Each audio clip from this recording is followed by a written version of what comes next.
اور جب ان سے کہا جاتا ہے کہ زمین میں فساد نہ ڈالو تو کہتے ہیں کہ ہم تو اصلاح کرنے والے ہیں، دیکھو یہ بلا شبہ مفسد ہیں لیکن خبر نہیں رکھتے۔ اور جب ان سے کہا جاتا ہے کہ جس طرح اور لوگ ایمان لے آئے تم بھی ایمان لے آؤ تو کہتے ہیں بھلا جس طرح بے وقوف ایمان لے آئے ہیں اسی طرح ہم بھی ایمان لے آئیں۔ سن لو کہ یہی بے وقوف ہیں لیکن نہیں جانتے۔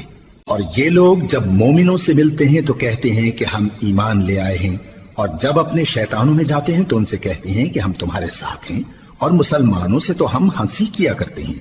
ان منافقوں سے اللہ ہنسی کرتا ہے اور انہیں مہلت دیا جاتا ہے کہ شرارت و سرکشی میں پڑے بہک رہے ہیں۔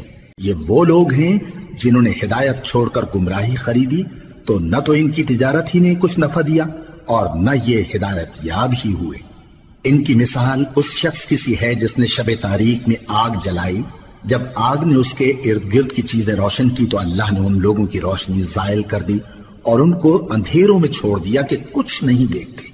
یہ بہرے ہیں، گونگے ہیں، اندھے ہیں کہ کسی طرح سیدھے رستے کی طرف لوٹ ہی نہیں سکتے۔ یا ان کی مثال میں کسی ہے کہ آسمان سے برس رہا ہو اور اس میں اندھیرے پر اندھیرا چھا رہا ہو اور بادل گرج رہا ہو اور بجلی کوند رہی ہو تو یہ کڑک سے ڈر کر موت کے خوف سے کانوں میں انگلیاں دے لے۔ اور اللہ کافروں کو ہر طرف سے گھیرے ہوئے ہے، قریب ہے کہ بجلی کی چمک ان کی آنکھوں کی بصارت کو اچک لے جائے۔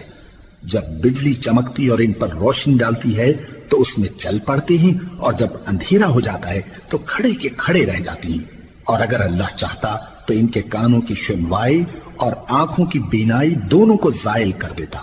بلا شبہ اللہ ہر چیز پر قادر ہے۔